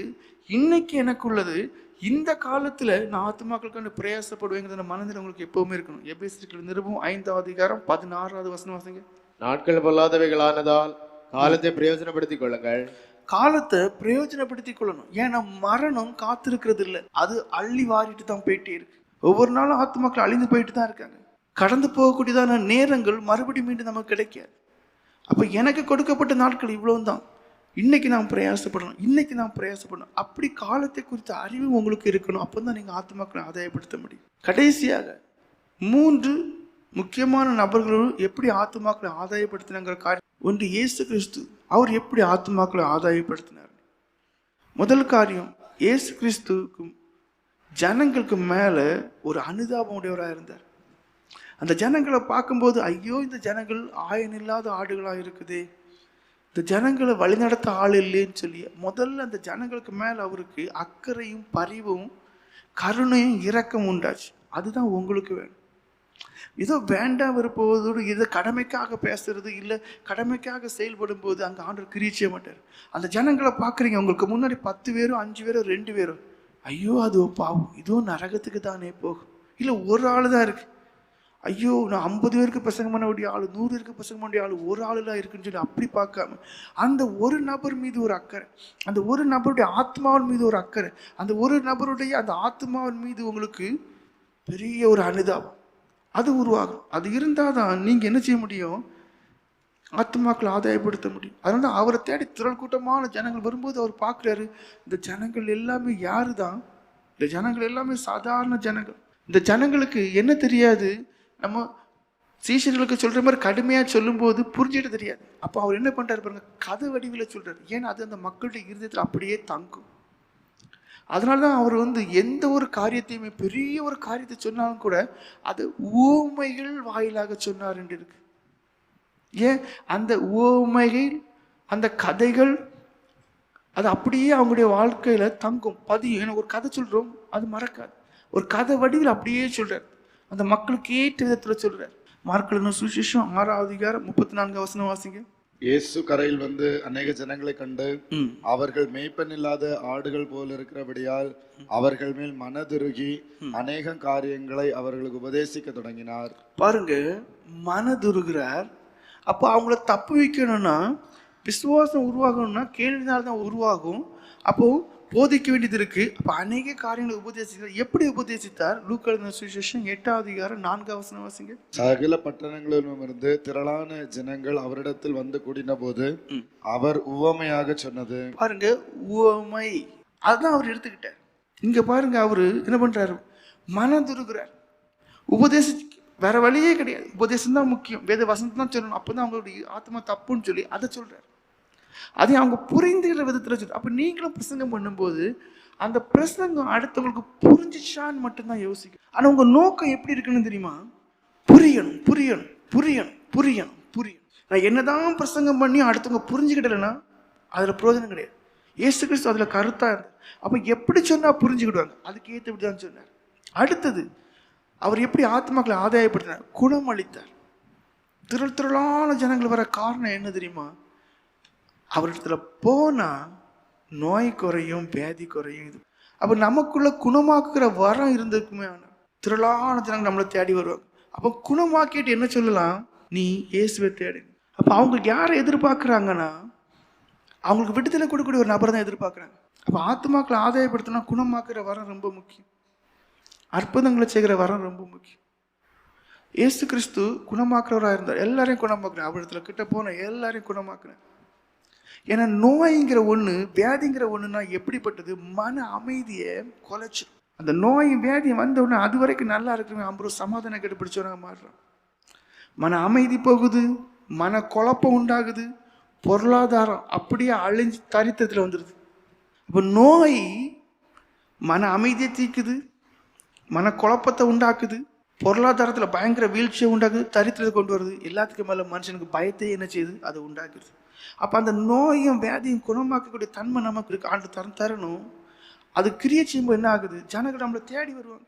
மக்களுக்கு அவங்களோட தேவைகள் நிறைவேற்றப்படும் போது தான் அவர் சரி. அதான் ஆண்டவர் உணவு வரைக்கும் கொடுத்தார். ஏன்னா சரீர பிரகாரமான காரியங்களை நம்ம செய்யாமல் இருக்கும்போது அந்த ஆவிக்குரிய காரியங்களில் பெரிய எழுப்புதல் வராது.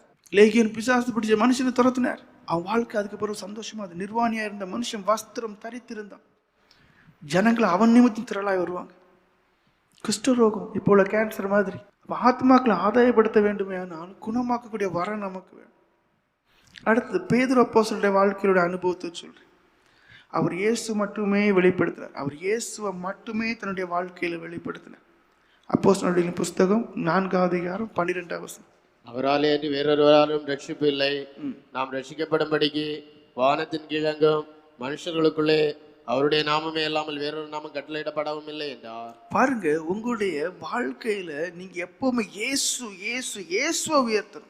யோவான் ஸ்நானனுடைய அனுபவத்துக்கான கெஞ்சிக்க, அவர் பெருகணும் நான் சிறுகணும். அந்த இருதயம் தான் ஏன் நமக்கு வேணும். அவர் பெருகணும் நான் சிறுகணும். இயேசு உங்களுடைய வாழ்க்கையில உயர்த்தணும் உயர்த்தணும் உயர்த்தணும் நினைச்சு பாருங்க, உங்களை உயர்த்திடுவார். இயேசுவை உயர்த்தணும் உயர்த்தணும் நினைச்சு பாருங்க, உங்களை உயர்த்துவார். ஏன் அவர் சொல்றாரு, 2 பேர் மத்தியில என் நாமத்தை சொன்னா நான் பரலோகத்துல உன் பேரை சொல்றேன்னு சொல்றாரு. கொஞ்சம் யோசித்து பாருங்க. நீ 2 பேர் மத்தியில் என் பேரை நீ அறிக்கை பண்ணிப்பாரு, நான் பரலோகத்தை வந்துடுவேன். அப்போ சும்மா இருப்பாரா? அவர் சும்மா இருப்பாரா? உங்களை உயர்த்துவார். இயேசுனுடைய நாமத்தை நீங்கள் என்ன செய்யணும்? அதை உயர்த்த தெரியும். அவரால் அண்டி வேற ஏதாவது, அதாவது இயேசுங்கிற பேரையே அவங்களுக்கு பிடிக்கல. இயேசுங்கிற ஒரு நபர் இருக்கிறனால தானே பிரச்சனை, அவரை தீர்த்து கட்டினாங்க. இப்போ அதே பேரை தான் எடுக்கிறார், அதே பேரை தான் எடுக்கிறார். இயேசுங்கிறதான நாமம் தான். அவர் இல்லைன்னு அவங்களுக்கு வழி இல்லைன்ட்டு அவர் அவ்வளோ ஜனங்களுக்கு முன்னாடி இயேசுங்கிற நாமத்தை உயர்த்தினதுனால 3000 பேர் 5000 பேர் உடனே ரசிக்கப்பட்டாங்க. அந்த நாமத்தை உயர்த்தி பாருங்க, அந்த நாமம் கிரியேச்சு. இயேசுவின் நாமத்துக்கு வல்லமை உண்டு, இயேசுவின் ரத்தத்துக்கு வல்லமை உண்டு, இயேசுக்கு வல்லமை உண்டு. எனக்கு சகல அதிகாரம் எனக்கு கொடுக்கப்பட்டிருக்கின்றன, பூமியிலும் வானத்திலும் சகல அதிகாரம் கொடுக்கப்பட்டிருக்கு. அப்போ அந்த நாமத்திற்காக நீங்கள் பாடுபட்டு அந்த நாமத்தையும் நீங்கள் உயர்த்தி செல்லும் போது அந்த அதிகாரத்தை உங்களுக்கு தருவார். நீங்கள் புறப்பட்டு போய் சகல ஜனங்களும் சிஸ்ராக்கின் வருகிறதுக்கு முந்தின வசனத்தில் சொல்லுவார், எனக்கு அதிகாரம் கொடுத்துக்கிட்டு. அப்போ நீங்கள் அவருடைய நாமத்துக்கு பாடுபடும் போது அந்த அதிகாரத்தை எல்லாம் உங்களுக்கு தந்துடுவார். இனி அப்போஸ்தலர்களின் புஸ்தகம் 3 அதிகாரம் 6வது வசனம் வாசிங்க. அப்பொழுது பேதுரு, வெள்ளியும் பொன்னும் என்னிடத்தில் இல்லை, என்னிடத்தில் உள்ளதை உனக்கு தருகிறேன், நசரேயனாகிய இயேசு கிறிஸ்துவின் நாமத்தினாலே நீ எழுந்து நட என்று சொல்லி. எந்த நாமத்தை யாருக்கும் பிடிக்காதோ அதை தான் அங்க திரும்ப திரும்ப குத்துறார். பொண்ணு இல்லை, வெள்ளி இல்லை, இயேசு நாமத்துல எழுமி நடு. மற்றபடியும் கிரியை நடக்கும். அவருக்கு நிழல்பட்டவன், வஸ்துத்தொட்டவன், எல்லாம் கிரியை நடந்துதான். ஆனா அவர் அதுக்கு முக்கியத்துவம் கொடுக்கல. இயேசுவின் நாமத்துல எழும்பு. இயேசு அந்த நாமத்தை தான் சொன்னார். தேவன் அவர்களை உயர்த்தினார், கிரியை செய்தார். அடுத்த பேதுரு அப்போஸ்தலருடைய ஆதாயப்படுத்துற முக்கியமான காரணம், முழு மன துணிவுடனே அவர் ஊழியம் செய்தார். முழு மன துணிவு அப்படின்னா சாவுக்கு துணிந்த ஒரு அனுபவத்தோடு தான். சாவே எதிரானாலும் நீ வா, ஆனால் நான் ஊழியம் தான் செய்வேன். முழு மன துணிவுடன் தைரியத்துடன் தான் ஆண்டுக்கு ஊழியம் செய்தார். சாவையே அவர் கண்டு பயப்படல. அப்போஸ்தலர்களின் புஸ்தகம் 4 அதிகாரம் 18-20 வரைக்கும் வாசிங்க. அவர்களை அழைத்து இயேசுவின் நாமத்தை குறித்து எவ்வளவு பேசவும் போதிக்கவும் கூடாது என்று அவர்களுக்கு கட்டளையிட்டார்கள். பேதுருவும் யோவான் அவர்களுக்கு பிரதியுத்தரமாக, தேவனுக்கு செவி கொடுக்கிறதை பார்க்கிலும் உங்களுக்கு செவி கொடுக்கிறது தேவனுக்கு முன்பாக நியாயமா இருக்குமோ என்று நீங்களே நிதானித்து பாருங்கள். நாங்கள் கண்டவைகளையும் கேட்டவைகளையும் பேசாமல் இருக்க கூடாது என்றார்கள். நாங்க சொல்லதான் இயேசு நாமத்தை சொல்லக்கூடாது, இயேசு நாமத்தை தான் சொல்லுவோம். அப்போஸ்தலர்களின் புஸ்தகம் 5 அதிகாரம் 40-42 வரைக்கும் வாசிங்க. அப்பொழுது அவர்கள் அவனுடைய யோசனைக்கு உடன்பட்டு அப்போஸ்தலரை வரவழைத்து அடித்து இயேசுவின் நாமத்தை குறித்து பேசக்கூடாது என்று கட்டளையிட்டு அவர்களை விடுதலையாக்கினார்கள். அவருடைய நாமத்துக்காக தாங்கள் அவமானம் அடைவதற்கு பாத்திரராக எண்ணப்பட்டபடியினால் சந்தோஷமாய் ஆலோசனை சங்கத்தை விட்டு புறப்பட்டு போய் தினந்தோறும் தேவாலயத்திலேயும் வீடுகளிலேயும் இடைவிடாமல் உபதேசம் பண்ணி இயேசுவே கிறிஸ்து என்று பிரசங்கித்தார்கள். பாருங்க அந்த மனுஷனுடைய வாழ்க்கை. ஏன் ஒரு கிரியை செய்தார்? அடிக்கிறாங்க, இனி கையில மாட்டினா கொன்னு விடுவோம், நீங்க என்ன பண்ணிட்டு போ, உயிர் இருக்கிற வரைக்கும் இயேசுதான் சொல்லிட்டே இருக்கு. உயிர் இருக்கிற வரைக்கும் இயேசுதான் சொல்லி அந்த நாமத்தை உயர்த்த உயர்த்த உயர்த்த அவரை கொண்டு கிரியை செய்ய. சாதாரண ஒரு மனுஷன் பவுல் அப்போஸ்தலர் வரைக்கும் 3000 பேர் 5000 பேர் டக்குன்னு என்ன செய்யல, ஆண்டுக்குள்ள கொண்டு வரல. அந்த நாமத்தை உயர்த்த உயர்த்த உயர்த்த உயிருக்கு மேல இயேசு நாமத்தை சொல்ல சொல்ல சொல்ல சொல்ல நான் ஒன்று ஆசீர்வதிப்பேன், இன்னும் உயர்த்துவேன், இன்னும் பயன்படுத்துவேன்னு சொல்லுவார். பேதுரு அப்போஸ்தலர் வாழ்க்கையை பாருங்க. அவர் கருத்து வேறுபாடு இல்லாம இணைந்து இசைந்து செயல்படக்கூடியவராக இருந்தார். அப்போஸ்தலர்களின் புஸ்தகம் 3 அதிகாரம் 1 வசனம் வாசிங்க. அவர் தனிப்பட்ட மதத்தில் காணப்படாமல் எப்பொழுதுமே கூட வச்சு கொண்டு அவங்களுக்கு கூட காணப்பட்டார். வாசிங்க. வேளையாகிய 9ஆம் மணி நேரத்திலே பேதுருவும் யோவானும் தேவாலயத்துக்கு போனார்கள். சேர்ந்து செயல்பட்டார். வாய நாம் ஜெபிட்டு போறேன், நீ நம்ம சேர்ந்து ஜெபம் பண்ணும். சாயங்காலம் 3 மணிக்கு ஜெபம் பண்ண போறாங்க. அடுத்தவங்களையும் கூட கூப்பிட்டு ஆண்டவரை சொல்லுவார், மோசே பார்த்து உனக்குள்ள மகிமை யோசுவாக்கும் கொஞ்சம் கூட. அந்த மாதிரி அடுத்தவங்களுக்கும் ஒரு வாய்ப்பு கொடுத்து அடுத்தவங்களையும் ஊக்கப்படுத்தி. அப்போஸ்தலர்களின் புஸ்தகம் 2 அதிகாரம் 32 வசனம் வாசிங்க. இந்த இயேசுவை தேவன் எழுப்பினார், இதற்கு நாங்கள் எல்லாரும் சாட்சிகளாக இருக்கிறோம். பாருங்க, அவர் சொல்றாரு பாருங்க, பன்மையிலேயே சொல்றாரு. நான் அந்த எண்ணமே கிடையாது, நாங்கள் சாட்சிகளாக இருக்கிறோம், நாங்கள் சாட்சிகளாக. உங்களுக்கும் அடுத்தவங்க கூட இணைந்து இசைஞ்சு ஒரு காரியம் செய்ய தெரியணும், ஊழியம் செய்ய தெரியணும். அடுத்தவங்களுக்கு முக்கியத்துவம் கொடுத்து இல்லை கொஞ்சம் தாழ்ந்து போய், அதாவது அடுத்தவங்களோட கூட வாழ தெரியணும், அடுத்தவங்க கூட ஊழியம் செய்ய தெரியணும். அது நிறைய பேருக்கு தெரியவே செய்யல. தனக்கு பேர் எடுக்கணும், தனக்கு மகிமை உண்டாகணும். உங்களுக்கு உண்டான கிரிச்சை போகிறதே கிடையாது. அடுத்து பவுல் அப்போஸ்தலருடைய ஆத்மா ஆதாயச்சுடைய விதத்தை பார்ப்பீர்களே, ஆனால் முதல்ல அவருக்கு இருந்தது மிகுந்த ஆத்ம பாரம், ஒரு கற்ப வேதனையே அவரிடத்துல இருந்துச்சு. எப்படியாவது சாகிறதுக்கு முன்னாடி போகக்கூடிய இடங்களை எல்லாம் ஆத்மாக்களை ஆதாயப்படுத்தணும், போகக்கூடிய இடங்களை எல்லாம் ஆத்மாக்களை அந்த ஒரு வைராக்கிய வாஞ்ச, ஒரு வைராக்கிய வாஞ்சி, அது எங்க போனாலும் எப்படியாவது ஆத்மாக்களை ஆண்டவர்களை கொண்டு வரும் அந்த ஒரு தீராத பசி. கலாத்திருக்கள் நிருபம் 4:19 வாசிங்க. என் சிறு பிள்ளைகளே, கிறிஸ்து உங்களிடத்தில் உருவாகும் அளவும் உங்களுக்காக மறுபடியும் கர்ப்ப வேதனைப்படுகிறேன். பாருங்க, அதாவது கெட்டு போறாங்க, பின்மாறி போறாங்க, ஆண்டவரை தேடல, எப்படியாவது அவங்கள ஆண்டவரை கொண்டு வரணும்னு சொல்லி அவர் அவ்வளோ வேதனைப்படுறார். அதுக்காக அவர் எடுத்ததான ஸ்டெப்புகளுக்கு அளவே கிடையாது, எடுத்த முயற்சிகளுக்கு அளவே கிடையாது, பிரயாணங்களுக்கு அளவே கிடையாது, அதனால வந்த பாடுகளுக்கு அளவே கிடையாது. 2 கொரிந்தியர் 11:23-28 வரைக்கும் வாசிப்பீங்கன்னா அவர் பட்டதான பாடுகள் அங்க விவரிக்கப்பட்டிருக்கு. அதுல 27வது வசனம் வாசிங்க. பிரயாசத்திலும் வருத்தத்திலும் அநேக முறை கண் விழிப்புகளிலும் பசியிலும் தாகத்திலும் அநேக முறை உபவாசங்களிலும் குளிரிலும் நிர்வாணத்திலும் இருந்தேன். பாருங்க, ஆத்துமாக்கள் கண்டு கண் விழித்து ஜெபிக்கிறார், ஆத்துமாக்கள் கண்டு உபவாசம் இருக்கிறார், அவங்களுக்காண்டி பிரயாசப்படுறார், வருத்தப்படுறார். இது எல்லாம் பார்த்து தான் அந்த தேவன் அவரை கொண்டு அநேக ஆத்துமாக்களை கொண்டு வந்தார், அவரை கொண்டு அநேக சபைகளை நிறுவினார். அவர் படக்கூடியதுன்னு அந்த ஆத்ம வருத்தத்தை பார்த்து, கண் விழிப்பை பார்த்து, உபவாசத்தை பார்த்து, அவருடைய பிரயாசத்தை பார்த்து அங்கே ஆண்டவர் கிரியாச்சு. உங்களுடைய பிரயாசங்களையும் அந்த பாடுகளையும் பார்த்து தான் ஆண்டவர் உங்களை கொண்டு கிரியாச்சுவார், இல்லைன்னா இருக்காது. அடுத்த முக்கியமான காரியம், அவர் எப்படியாவது சில ஆத்மாக்களை எப்படியா ஆயத்தப்படுத்தணும்னு சொல்லி அந்த மக்களோடு கூட அவர் நாட்களை, வாரங்களை, மாதத்தை, வருஷத்தை கழித்தார். அதாவது சில இடங்களில் டக்குன்னு தாண்டி போயிட முடியாது, போனால் அங்கே விசுவாசிகள் உறுதியாக இருக்க மாட்டாங்கன்னா அவங்களோட கூட இருந்து, அவங்களுக்காகவே இருந்து அவங்கள ஒரு நிலைமைக்கு ஸ்திரப்படுத்திட்டு தான் போறார். அப்போஸ்தலர்களின் புஸ்தகம் 11:25-26 வாசிங்க. பர்னபாஸ் சவுலை தேடும்படி தர்சுவுக்கு புறப்பட்டு போய் அவனை கண்டு அந்தியோக்கியாவுக்கு அழைத்து கொண்டு வந்தான். இங்க அந்தியோக்கியாவுக்கு போறாங்க. அவர்கள் 1 வருஷ காலமாய் சபையோட கூடியிருந்து பாருங்க, 1 வருஷம் அங்க இருக்கிறாங்க. ஏன்னா முதல்ல ஒரு இடத்துக்கு போறாங்க, கிறிஸ்துவ பற்றி சொல்லும் மக்களுக்கு எதுவுமே தெரியாது, அப்ப தள்ளிட்டு போயிட முடியாது. 1 வருஷம் அங்க இருக்கிறாரு. சபையோட கூடியிருந்து அநேக ஜனங்களுக்கு உபதேசம் பண்ணினார்கள். முதல் அந்தியோக்கியாவிலே சீஷர்களுக்கு கிறிஸ்தவர்கள் என்கிற பெயர் வழங்கிட்டு. பாருங்க, மக்களாய் இருந்து இயேசு கிறிஸ்து யார் என்று சொல்லி கொடுத்து, அவருடைய குணங்களை என்ன சொல்லி கொடுத்து மட்டும் இல்லாம அதை தங்களுடைய வாழ்க்கையில காண்பித்தாங்க. இதை பார்த்து மற்ற ஜனங்களும் கிறிஸ்தவர்னா இப்படிதான் சொல்லி மாற ஆரம்பிச்சாங்க. இதை பார்த்த மற்ற ஜனங்கள் என்ன, இவர்கள் தாயா கிறிஸ்தவன் சொல்லி பேரையும் போட்டாங்க. ஏன்? அடிச்சா பட்டுட்டாங்க, வஞ்சித்து எடுத்தா சரின்னு சொல்லி விட்டுட்டாங்க. இல்லாத பொருளான்னு சொல்லும்போது அவங்க அதுக்கு முன்னாடி மாறி பேசுவாங்க, அதுக்கு பிறகு அமைதியாக இருந்தாங்க. அப்போ பார்த்தாங்க, கிறிஸ்தவ வாழ்க்கைனா வேற, இவங்க தான் கிறிஸ்தவங்க.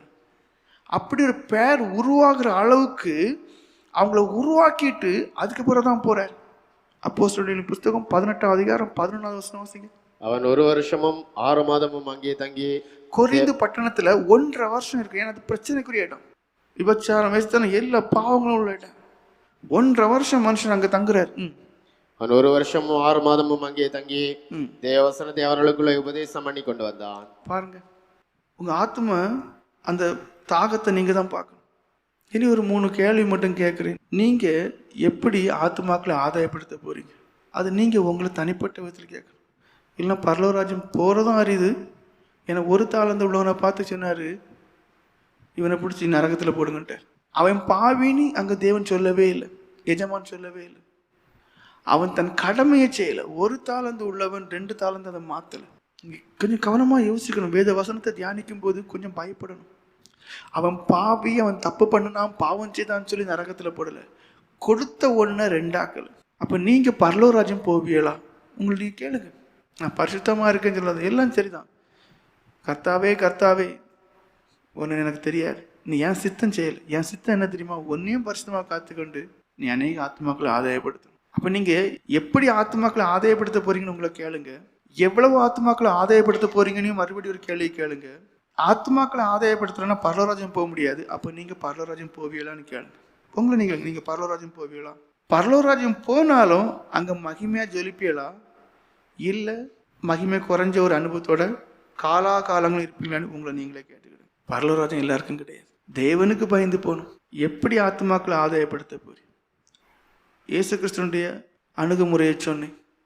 பேதுரு அப்போஸ்தலருடைய அணுகுமுறையை சொன்னேன், பவுல் அப்போஸ்தலருடைய அணுகுமுறையை சொன்னேன். இப்போ உங்களுக்குன்னு ஒரு அணுகுமுறையை இவைகள்லேருந்து வச்சுக்கிடுங்க.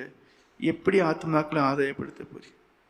உங்களுடைய நிலைமைக்கு தக்க எவ்வளவு ஆத்மாக்களை ஆதாயப்படுத்த போறீங்க? இது எதுவுமே இல்லைன்னா நீங்கள் பரலோராஜ்யம் போவீங்களான்னு சொல்லி கேளுங்க. ஊக்கமாக ஜெபம் பண்ணுங்க.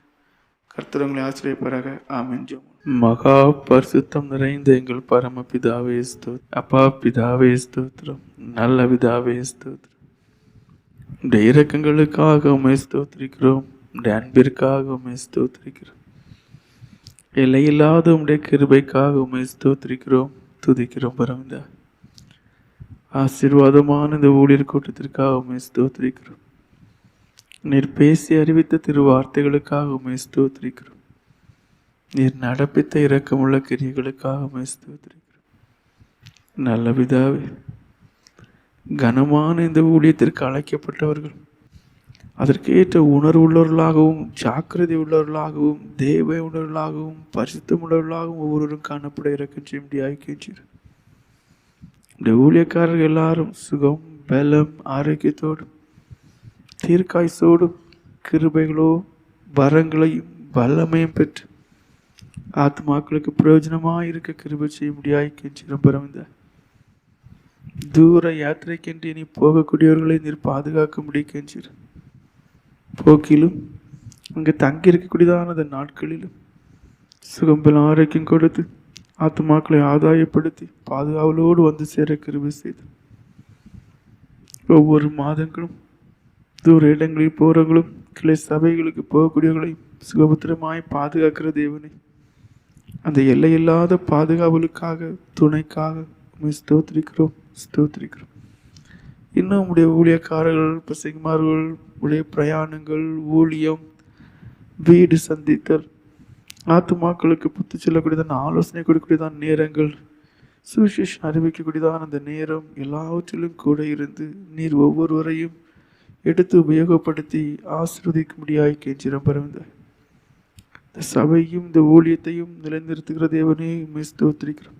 இந்த சபை இந்த ஊழியத்துக்கு எதிராக செயல்படக்கூடிய எல்லா எதிர்சத்து வல்லமைகளும் சாத்தானால் தூண்டப்பட்டு கசப்பினால் கிரியை செய்யக்கூடியதான ஜனங்களும் மனம் திரும்பத்தக்கவாறு நீர் கிருபை செய்ய முடிக்கின்றோம். ஊழியக்காரர்களை பாதுகாத்தலும் சபைக்கு கொடுத்த வாக்கு திட்டங்களை நினைவு கூர்ந்தாலும் எல்லா ஊழியக்காரர்களும் உடைய கிரியை நடப்பிக்கக்கூடிய பாத்திரவான்களாக இருக்க கிருபை செய்ய முடிக்கின்றோம். குணமாக்கும் வரங்களையும் தீர்க்க தரிசன வரங்களையும் நிறைவாய் கட்டளையிட முடிக்கின்றோம்.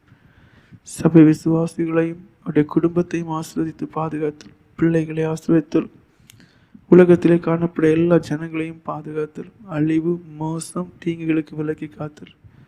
சாத்தான் வேகமாய் ஜனங்களுக்குள்ளே கிரியை செய்கிறதுனாலே பாவத்திற்கும் பரிசுத்திற்கும் வித்தியாசம் தெரியாத ஒரு நிலைமையிலே உலகத்தின் வாழ்க்கை போய் கொண்டிருக்கிறது. இந்த சூழ்நிலைகளே ஜனங்கள் ரட்சிக்கப்படத்தக்கவாறு ஆவியானவர் எங்களுக்குள்ளே ஊற்றப்பட்டு சபையிலே கிரியை நடப்பித்து இதுதான் பரிசுத்தம், இதுதான் தேவ ஊழியம், நாங்கள் தான் தேவ ஊழியக்காரர்கள் என்று காண்பிக்கத்தக்கவாறு கிரியை செய்தல். இந்த நாளை காண்பிக்கிற செய்த தேவன் தாமே அடுத்த ஊழியர் கூட்டத்திலும் எங்களை எல்லாரையும் சுகபத்திரமாய் எங்களை கூட்டி சேர்த்து ஆசிர்வதிக்க முடியாயும் கெஞ்சீர். எல்லா நன்மைகளால் எல்லாரையும் நிறைத்தல், குற்றங்கள் குறைகளை மன்னித்தல், யாவர் மேலும் கிருபையாயிரும், இரக்கமாயிரும், அன்பாயிரும், தயவாயிரும்.